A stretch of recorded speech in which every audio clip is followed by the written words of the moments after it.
Kasus kematian akibat pneumonia menjadi perhatian publik setelah seorang aktris Taiwan meninggal dunia akibat penyakit ini. Bila merujuk kasus pneumonia di Indonesia, angkanya semakin meningkat dalam setahun terakhir. Di 2023, tercatat dari 330 kasus pneumonia, 53 diantaranya meninggal dunia. Kemudian, pada 2024, kasus meningkat 3 kali lipat menjadi 1.278 kasus pneumonia dengan 188 kematian. Memasuki bulan Januari 2025, sudah ada 12 kematian akibat pneumonia. Kementerian Kesehatan juga mengimbau masyarakat untuk lebih sadar terhadap gejala pneumonia yang biasanya ditandai dengan gejala influenza dan komplikasi seperti gagal nafas serta sepsis, terutama mereka kelompok rentan. Yaitu dia tadi video atau penjelasan singkat tentang peningkatan kasus pneumonia di tanah air. Dan ini tentu mengkhawatirkan dan harus membuat kita lebih waspada. Untuk membahas lebih lanjut kita telah terhubung langsung dengan Dr. Ina Agustina Isturini selaku Direktur P2 Penyakit Menular dari Kemenkes. Kita langsung sapa. Selamat siang Dr. Ina, Assalamualaikum. Apa kabar di sana Dok? Selamat siang, Waalaikumsalam. Alhamdulillah baik di sini. Alhamdulillah. Selamat siang para pemirsa. Ya, selamat siang kembali Dr. Ina. Kita langsung saja membahas tentang kasus pneumonia yang kini sedang meningkat dokter. Tadi dari tahun 2022 sampai 2024 ada tren peningkatan dari angka kasus maupun angka kematian. Ini apakah betul seperti itu datanya atau sebetulnya ada hal-hal lain yang menyebabkan data tersebut mungkin kurang betul atau ada permasalahan lain yang sebetulnya terjadi saat ini, Dr. Ina? Terima kasih.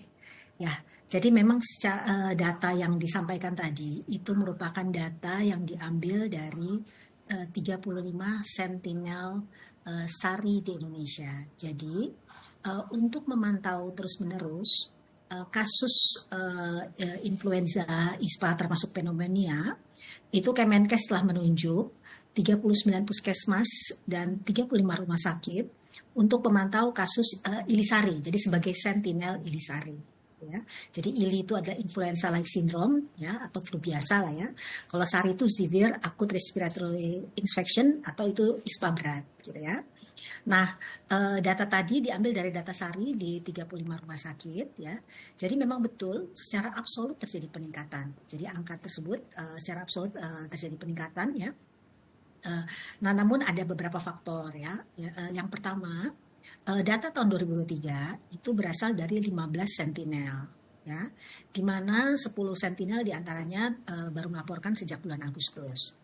Sedangkan data tahun 2024 itu berasal dari 35 sentinel yang melaporkan sejak Januari. Nah, selain itu memang kalau kita lihat dari proporsinya, ya, proporsinya dibandingkan kasus ISPA berat, kasus SARI, jadi ya, itu proporsi kasus kasus pneumonia memang ada peningkatan, ya. Jadi ada peningkatan, yaitu kalau tahun 2023 ya proporsi kasus pneumonia dibandingkan kasus ISPA berat ya yang ada di sentinel itu 51%, sedangkan pada tahun 2024 proporsinya itu meningkat sedikit 59%. Namun kalau kita melihat case fatality rate-nya, ya, jadi angka kematiannya dibandingkan seluruh kasus itu sebenarnya terjadi penurunan. Jadi tahun 2023 itu 16%, tahun 2024 adalah 15%.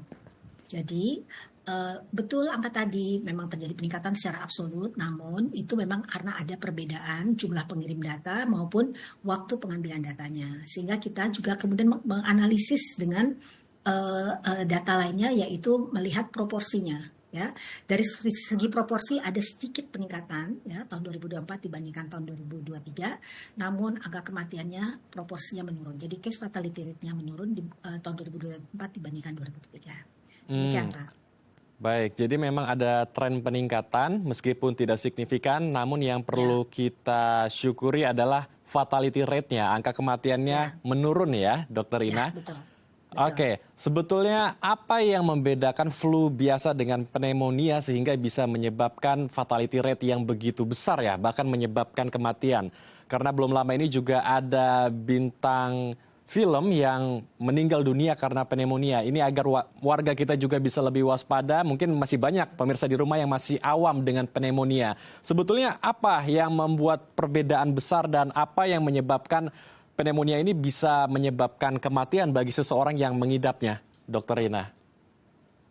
Jadi pneumonia itu adalah peradangan yang terjadi di jaringan paru-paru. Umumnya sih karena virus atau bakteri, bisa juga karena jamur ya. Nah ini apa namanya bisa diawali mungkin dari flu biasa, tapi kemudian karena daya tahan tubuh menurun, kemudian akhirnya menjadi ke paru-paru ya. Gejala pneumonia ini adalah nafas cepat dan kalau yang berat itu menjadi sesak napas ya. Jadi kebanyakan kematian itu banyak terjadi pada anak-anak maupun pada lansia dan kebanyakan memang memiliki komorbid ya seperti ada diabetes, kardiovaskular, PPOK, tuberkulosis dan sebagainya. Jadi yang kebanyakan yang meninggal memang memiliki komorbid.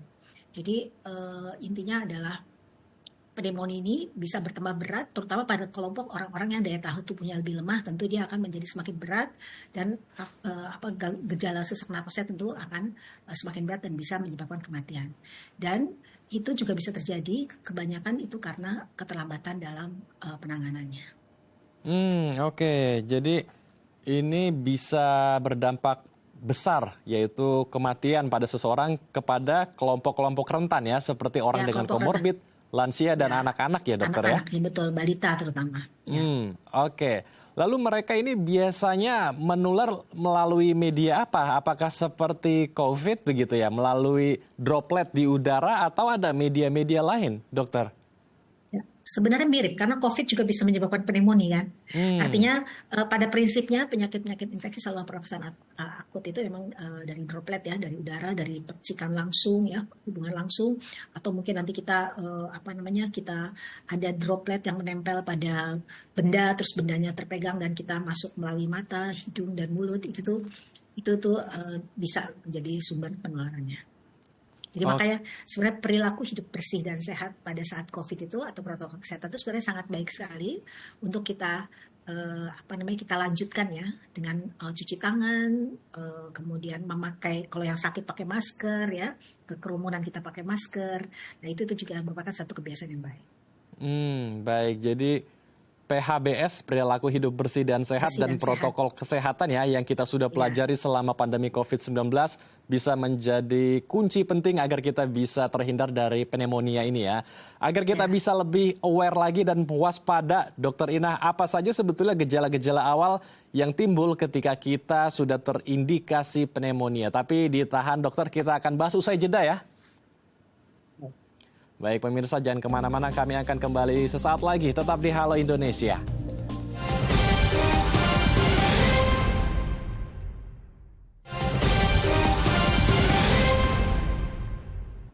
Terima kasih pemirsa, Anda masih bersama kami di Halo Indonesia. Kita akan lanjutkan diskusi kita bersama dengan Dr. Ina. Kita masih membahas seputar gelombang kasus pneumonia yang terjadi di Indonesia. Dokter Ina melanjutkan pertanyaan saya di segmen sebelumnya, dokter.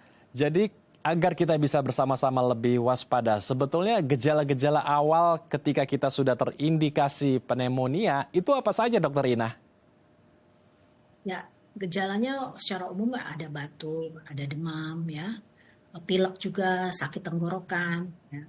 Nah, ini kalau kalau tidak ditangani dengan baik, tentu dia bisa berkembang menjadi pneumonia ya. Pneumonia kalau yang pneumonia biasa itu nafas cepat, tapi kalau sudah berat tentu dia sudah sesak napas ya. Jadi kalau ada demam, ada batuk, apalagi kalau sampai sesak napas ya. Nah, itu segeralah berobat ke fasilitas pelayanan kesehatan terdekat. Oke. Sejauh ini agar pemerintah juga bisa melakukan screening daerah-daerah mana saja yang kira-kira terindikasi ada pneumonia dan bisa membuat benteng tidak menularkan ke daerah-daerah lainnya. Apakah testing dan tracing masih dilakukan seperti saat pandemi COVID-19 untuk menekan penyebaran pneumonia ini, dokter? Ya, pada prinsipnya memang yang namanya deteksi dini, surveillance itu harus selalu terus-menerus kita lakukan. Namun tentu situasinya berbeda. Kalau saat COVID itu kan pandemi ya, situasi pandemi di mana ibaratnya ada musuh-musuhnya sangat banyak bersembunyi di mana-mana sehingga kita melakukannya secara masif. Nah, saat ini kan kondisinya adalah kondisi yang normal, tapi kita tetap waspada. Nah, untuk itu surveillance pencarian kasus, pemantauan terus-menerus itu tetap dilakukan. Ya. Jadi kalau ada kasus pneumonia, tentu kita juga akan mencari kasus yang kemungkinan juga tertular ya. Kemudian juga kita memantau peningkatan kasusnya ya. Dan kami juga sentinel-sentinel itu mengecek ya. Jadi kita ada 35 sentinel SARI tersebut yang kemudian ketika menangkap kasus pneumonia kita cek subtipenya, tipe-tipe virusnya ya. Virusnya seperti apa sehingga kalau ada mutasi atau ada yang muncul yang jenisnya memang berbeda, tentu itu cepat kita deteksi dan cepat kita antisipasi seperti itu ya. Jadi penemuan kasus aktif itu tetap dijalankan walaupun tidak semasif COVID ya. Pemantauan terus-menerus tetap kita jalankan ya. Dan kita tetap harus waspada ya, tidak panik tapi waspada ya. Waspada itu dengan terus-menerus memantau kasus yang ada, melakukan promosi kesehatan ya, kemudian memantau perkembangan tipe-tipe jenis-jenis virus yang beredar dan di situ kita akan bisa menangkap kalau ada hal-hal yang memang mencurigakan. Baik, jadi poinnya testing, tracing, dan surveillance ini terus masih dilakukan untuk berjalan. memantau ya perkembangan dari Betul. pneumonia yang ada di Indonesia. Tadi dokter Ya. juga sudah mengungkapkan bahwa virus dari pneumonia ini bisa bermutasi ya. Ini artinya apakah sama seperti COVID yang mana dia juga bisa bermutasi? Kalau COVID-19 mutasinya ada banyak sekali dokter.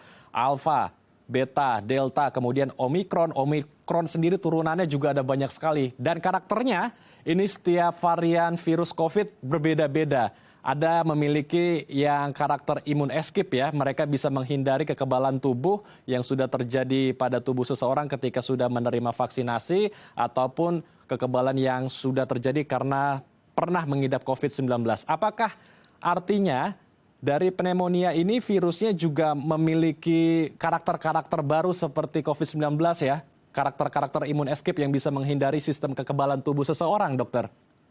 Ya. Ya, memang virus itu cenderung lebih mudah bermutasi ya, virus itu ya, makanya kita harus selalu kita pantau. Namun karena ini memang jenis virus yang beredar saat ini, kita sebagian besar orang sudah kebal ya, artinya kita sudah memiliki daya tahan tubuh. Dulu kan kalau COVID itu karena dia penyakit baru, kita banyak yang belum mempunyai daya tahan tubuh atau penjaga tubuh kita yang bisa melawan itu. Itu yang menyebabkan kasusnya berkembang besar. Kemudian untungnya selanjutnya ada program vaksinasi menyebabkan kita kemudian banyak yang kebal dan bisa menghadapi musuh COVID itu gitu ya. Nah sekarang saat ini yang beredar kebanyakan memang adalah jenis-jenis yang sebagian besar kita tuh sudah memiliki daya tahan tubuh ya terhadap virus tersebut. Nah jadi apakah dan sampai saat ini belum ditemukan tuh mungkin penyakit-penyakit mutasi yang mencurigakan atau bisa menyebabkan terjadinya pandemi atau KLB di Indonesia gitu ya. Jadi kita tetap waspada, tetap memantau, namun tidak panik ya. Jadi nggak setiap saat wah nanti kayak COVID, nggak seperti itu ya. Jadi saat ini yang beredar memang masih banyak masyarakat yang memiliki daya tahan tubuhnya dan kemudian ada peluang mutasi ada, makanya kita pantau terus gitu. Kita pantau terus tapi sejauh ini belum ada virus-virus yang mencurigakan. Baik. Jadi ada peluang untuk bermutasi, tetapi untuk mencegah berbagai macam risiko dari mutasi tersebut, surveillance dan pemantauan masih terus dilakukan ya dokter? Ya betul. Oke, Ya. lalu ketika sudah ada anggota keluarga kita atau teman kita yang sudah terindikasi mengidap pneumonia, apa pertolongan pertama yang harus kita lakukan agar bisa meminimalisir risiko di waktu yang akan datang? Yang pertama tentu yang kita harus maskeran ya. Jadi kita menjaga supaya kita nggak tertular. Masker, jaga jarak, itu tuh harus kita jaga sama cuci tangan, pakai sabun atau pakai hand sanitizer, dan menjaga daya tahan tubuh kita dengan makanan bergizi dan istirahat yang cukup supaya kita tidak terkena. Nah, untuk pasiennya tentu segera kita bawa ke fasilitas kesehatan untuk dapat ditangani secepatnya. Untuk kita yang kontak, maka itulah yang kita lakukan. Kita menjaga supaya kita tidak tertular. Dan yang kedua, kita menjaga daya tahan tubuh kita supaya kita kalaupun ada virus yang masuk tidak berkembang karena sudah dilawan oleh daya tahan tubuh kita. Oke, jadi kembali lagi ke PHBS ya dokter, pola Betul. hidup bersih dan sehat, dan protokol kesehatan yang selama ini kita sudah pelajari dari masa pandemi COVID-19.